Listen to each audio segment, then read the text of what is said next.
بسم اللہ الرحمن الرحیم۔ ایک میسیج اور آپ کو دیتے چلے جائیں، دروغ گویانی جو ہم نے کہا نا کہ حق اور باطل کرتے کیا تھے، اس دن پہلی یا دوسری مجلس میں اشارہ کیا تھا، آج ذرا تفصیل سے اس واقعے کو آپ کے سامنے بیان کر دیں۔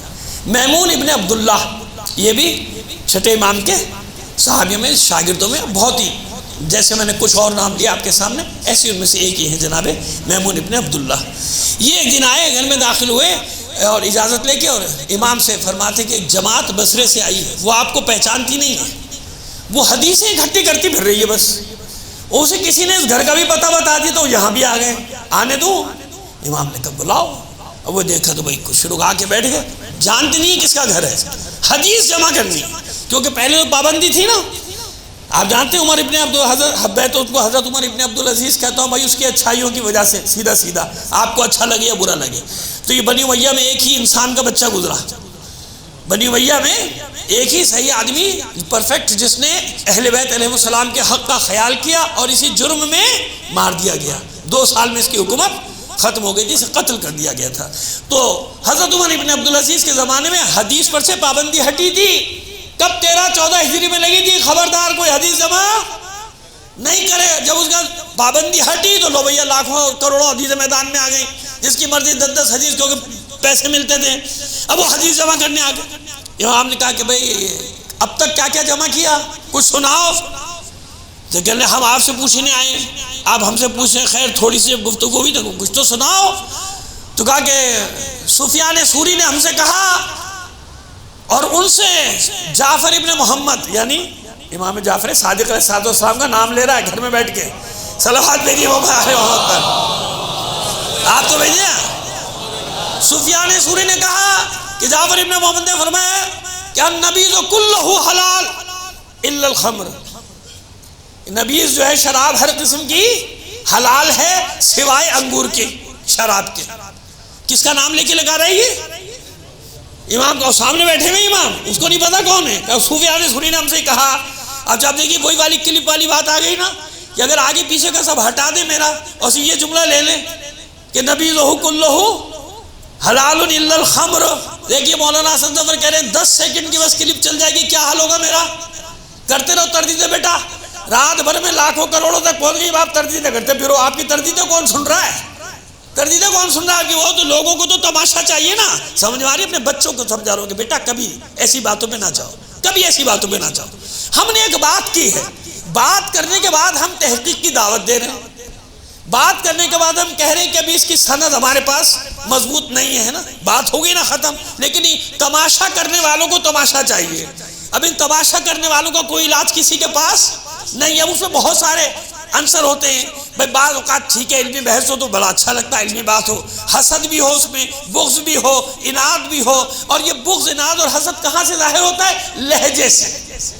جب لہجہ علمی سطح سے ہٹ کے بالکل جاہلانہ اور گراوٹ والا ہو جائے تو سمجھ لیجئے دلیل ختم ہو گئی، اب یہ بغض، اناد اور حسد چل رہا ہے۔ صلوات بھیجیے محمد آل محمد پر، ہے نا؟ دلیل ختم ہو گئی، اب یہ بات ہوتے۔ تو اب یہاں میں نے کیا عرض کیا آپ سے، ایک صلوات اور عنایت فرما دیجیے محمد آل محمد پر، کہ اب یہ اتنی سی کلپ۔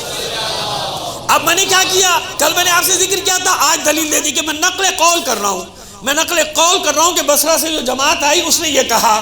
اب کوئی آگے پیچھے کا سب ہٹا دے اور میری جملے، زبان، میری شکل، میری صورت، میری ممبر پہ میں بیٹھا ہوں، میں بھی کہوں گا ہاں میں ہوں، کوئی مجھے پوچھے آپ ہیں، ہاں میں ہوں بھائی، لیکن ابھی میں بتاؤں گا کہ پھر بھی نہیں مانیں گے میری بات، پوری کلپ سن کے بھی نہیں مانیں، کیسے ابھی بتاتا ہوں آپ کو۔ پہلے کی سمجھ میں آ گئی؟ کیا سب ہٹا دیا پیچھے کا اور میری زبان چل رہی ہے؟ کیا کہہ رہا ہوں میں یہ کہہ رہا ہوں کہ سفیان ثوری نے جعفر ابن محمد سے فرمایا کہ نبیذہ کلہ حلال الا الخمر، جعفر ابن محمد نے فرمایا کہ ساری شراب حلال ہے سوائے خمر کے۔ اب اتنا سا لے لیا نا اس نے، یہ کلپ لے لیا، جب اتنا سا کلپ لے لیا اب لوگ سننے والے کیا سمجھیں گے؟ مولانا کہہ رہے ہیں ایسے ہی خدا کے بندو، ایسے ہی ہو رہا ہے آج۔ 90% علماء نے ایسی باتیں نہیں کی، وہ نقل قول کر رہے ہیں کسی کا، وہ کسی کی بات بیان کر رہے ہیں، اس پہ دلیلیں دینا چاہ رہے ہیں، مگر یہ شیطان صفت لوگ یہ اس طرح کی حرکتیں کر کے ان کو بدنام کرنا، لوگوں سے ان کے خلاف کرنا. بھائی کسی نے کوئی بات کی ہوگی، ہاں میں بھی جانتا ہوں کر دی ہوگی، جب سبقت لسانی ہو جاتی ہے، انسان سے ہو جاتا ہے. انسان کو معصوم تھوڑی ہے، سارے غیر معصوم. لیکن نہیں، ایسی حرکتیں بھی ہو رہی جیسے میں نے ابھی آپ کو مثال دے دی. امام نے کہا اور کچھ؟ ہاں بہت کچھ، حدیثیں تو بہت سنائی، لیکن دو تین سن لیجئے کہ اب علی سے فرماتے کہ علی ابن ابی طالب نے کہا کہ جس نے فلاں فلاں کو برا کہا وہ کافر ہے، جس نے ان سے نفرت کی وہ کافر، اور جو ان سے محبت کرے گا وہ مومن. امام نے کہا اور کچھ؟ کہا ہاں اور بھی کچھ. سفیان ثوری نے ہم سے کہا کہ حسن ابن علی نے یہ کہا. حسن ابن علی نے کیا کہا؟ اب میں وہ حدیث بھی یہاں بیان نہیں کر سکتا. حسن ابن علی نے کیا ایک حدیث ہے، بارہ وہ ایک دو جھوٹی کر دیا. امام بیٹھے ہوئے سامنے، اور کچھ اور بھی سنایا. تو علی نے کہا اس پر میں حد جاری کروں گا، یعنی تازیانے ماروں گا، کوڑے ماروں گا اس کو جس نے فلاں فلاں فلاں فلاں کی شان میں گستاخ، یا جس نے فلاں فلاں فلاں فلاں کو مجھے ان سے برتر جانا. اب یہ وہ حدیثیں سنا رہے ہیں، سمجھ رہے ہیں میری بات کو نا؟ میں نہیں کہہ رہا بھائی، خدا کے بندو بار بار کہہ رہا ہوں، میں نہیں کہہ رہا. نقل قول کر رہا ہے. سوشل میڈیا نے مصیبت کر دی ہے. صلوات بھیجیے محمد آل محمد پر.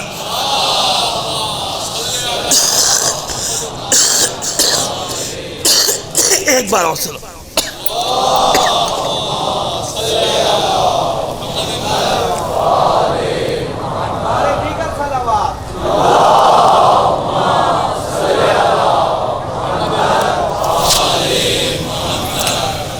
امام اب کیا ایسی بہت ساری حدیثیں ہیں. میں نے کہا نا کہ بعض تو نقل کرنے کے قابل بھی نہیں کہ کس نے کس کس حالت میں نماز کی، کیا کیا کیا نہیں، وہ سنا رہا ہے. اچھا بیچ میں کہیں میمون ابن عبداللہ کو ہنسی آ گئی. امام نے اشارے سے کہا کہ خاموش، سننے تو دو بھی اور کیا کیا کہہ رہے ہیں.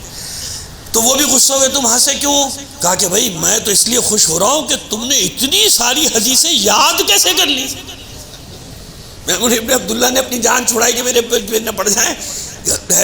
جب یہ بہت ساری حدیثیں ہو گئی، امام ہر بار کہتے ہیں اور کچھ اور کچھ. کہتے ایک بات بتاؤ، یہ حدیثیں تم نے جعفر ابن محمد سے سنی؟ کہا نہیں. کہ ان کو دیکھا ہے؟ کہا نہیں دیکھا بھی نہیں. کہ کس سے سنی؟ کہ سفیان ثوری سے، اور فلاں فلاں سے فلاں، بہت سارے مطلب نام لے دیے.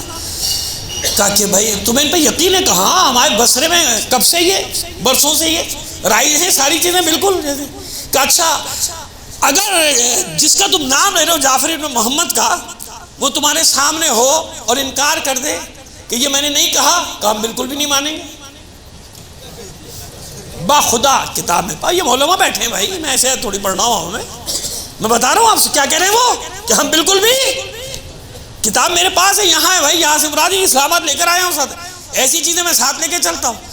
کہا کہ کہتے ہیں بالکل بھی نہیں مانیں گے. ان کا بھائی کیوں نہیں مانو گے جب وہ خود کہہ دیں کہ میں نے نہیں کہا. کہا ہمیں ان پہ یقین ہے پورا، جس نے ہم سے نقل کیا ہے یعنی اس پہ یقین ہے، جس کا نام لے کے کہہ رہے ہیں اس کی. میں نے کہا نا کہ وہی والے، یہ وہی دماغ آج تک چل رہا ہے نا، کہ جس کی کلپ چل رہی ہے وہ کہہ رہا ہے بھائی میں نے یہ نہیں کہا، میں نے یہ نہیں کہا، میں نے نہیں کہا ہے، نہیں کہا ہے، نہیں کہا ہے. اب سمجھ آ گیا کہ یہ کیا کیس ہے؟ یہ وہی کیس ہے سفیان ثوری والا کیس. صلوات بھیجیے محمد آل محمد پر.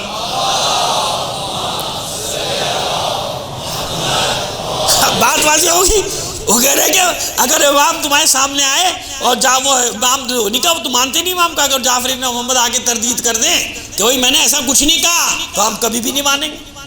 یعنی کہنے والے کی بات نہیں مان رہے بھائی میں نے کہا ہی نہیں. کیوں؟ وہ سچے ہیں بھائی، جنہوں نے ہمیں بتائی وہ سارے سچے. تو امام نے کہا بھائی وضو لاؤ، اور پانی لاؤ، اور میمون سے کہا پانی لاؤ، مجھے وضو کرنا ہے. اور پھر وہ پانی آنی لے کر آیا. تو پھر ایک حدیث نے کہا، ایک حدیث کہا کہ اب آپ سنائیے. کہ لکھو حدیث کہ رسول اللہ نے فرمایا. کہ آپ اپنا نام بتائیں، کہ نام کو چھوڑو جب تمہیں نام سے کوئی غرض ہی نہیں. لکھو رسول اللہ نے فرمایا. انہی نے بھی لکھنا شروع کر دیا رسول اللہ نے فرمایا. کس نے کہا کس نے نہیں کہا کچھ نہیں پتا. سفیان ثوری سے کس نے کہا وہ بھی نہیں پتا. سفیان ثوری سے بھی ڈائریکٹ ہے ان کا رابطہ. وہ تو یہ اس قسم کی جماعت کہ جناب وہ کہ چھوڑو تم اس کا نام کو، تم حدیث لکھو. اب یہ حدیث امام لکھوا رہے ہیں کہ لکھو حدیث لکھو. اللہ کے رسول نے فرمایا کہ اجساد کو خلق کرنے سے پہلے، یعنی یہ جسموں کو، جسم کو، جسد کی جمع اجساد، اجساد کو خلق کرنے سے 2000 سال پہلے اللہ نے ارواح کو خلق کیا. یہ پوری حدیث ویسی کی ویسی نقل کر رہا ہوں آپ کے سامنے اردو میں جیسی ہے. اللہ نے اجساد کو خلق کرنے سے 2000 سال پہلے ارواح کو خلق کیا اور انہیں ہوا فضا میں چھوڑ دیا، یعنی خلاؤں میں آزاد، فضا میں آزاد چھوڑ دیا. اس ہوا فضا میں یہ روح ارواح ایک دوسرے کے قریب آئی اور دور ہوئی، تو وہاں جو جس کے نزدیک آیا وہ یہاں بھی نزدیک ہے، جو وہاں دور ہوا وہ یہاں بھی دور ہے، جو وہاں نزدیک ہوا وہ یہاں بھی نزدیک ہے. تو اب آپ فخر کریں اپنے اوپر، کیا آپ ان لوگوں میں ہیں جو اہل بیت سے نزدیک ہیں کہ اللہ کے رسول یا وہ معصوم گواہی دے رہے ہیں کہ یہ وہ ارواح ہیں جو اس عالم ارواح میں بھی دوست تھی، یہاں بھی دوست ہیں.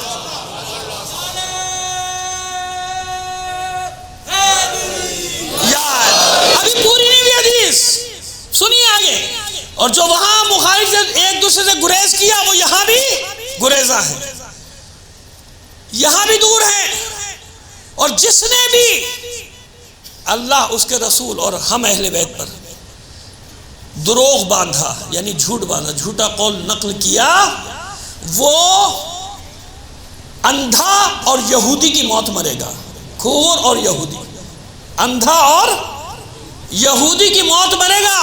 اور اگر دجال کو دیکھے گا تو دجال پر ایمان لائے گا. سمجھ گئے؟ آج بھی دجال ظہور کر رہا ہے، نشانیاں تو ایسے ہی ہیں. تو جو اس طرف جا رہے ہیں سمجھ لیں کہ یہ وہی روحیں ہیں جو ادھر جا رہی ہیں، جو ان کا ساتھ دے رہی ہیں. سمجھ میں آ گئی ہماری بات؟